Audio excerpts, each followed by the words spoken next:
ဘေးကြီးဘေးကြီးတွေတော့ထားပါတော့ဘေးကြီးတွေကိုရပြီလို့ကျွန်တော်ဘယ်သူနိုင်သွားလဲကိုတဲ့ကျောင်းဆရာလူနိုင်သွားပါလေနော်ကဲကိုကျောင်းဆရာလူနိုင်သွားပါလေအစီဘယ်ကြက်လဲအစီဒါလည်းပြင်လို့ဖြစ်ပါတယ်နော်ကဲမင်္ဂလာပါခင်ဗျာပေါ်ပြောလိုက်ရင်ဒီချက်ကြီးတွေဆွေးလူတွေကိုဟုတ်တယ်နေရလားကဲကိုမင်းသားကြီးဒီလိုနဲ့ဆက်ဆက်တာဟုတ်တယ်ဒီမှာတော့ဆွေးလူတွေဟုတ်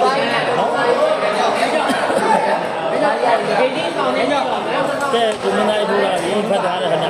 ဆရာတင်သားပြီဂျွန်စောတောင်းတယ်နော်ဒီချိန်မှာဒီလိုဆက်ရတော့ကျွန်တော်တို့လမ်းရှိလေးကိုကြည့်ကြပါဦးကဲလမ်းရှိလေးကိုညီပေးတော့ကြပါဦးလမ်းရှိလေးယူရတော့လည်းပဲလို့အစီဘယ်ယူမှာလဲအစီဘယ်ယူမှာလဲကိုရမ်းတော့ကြတယ်ဒါလည်းအခါတက်ပါနော်ကဲ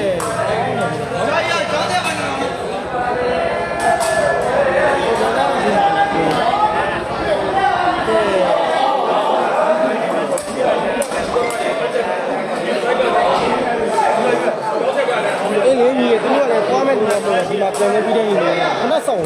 လို့ဒီမှာလှုပ်ရှား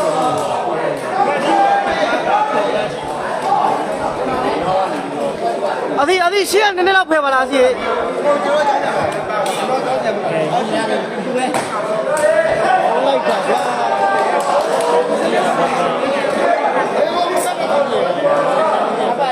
အခုဒုတိယပွဲပထမပွဲကိုကျောင်းဆရာတို့ကပထမပွဲကိုမင်းလိုက်တို့က2000ကြီးကနော်ဒုတိယပွဲကျောင်းဆရာတို့က2000ကျော်သွားနော်ကဲဘလုံးပြလာပြီကိုရင်တော့ကိုမင်းသားကြီးရပြီနော်ဆရာပြောပြုံးလို့လေဆရာ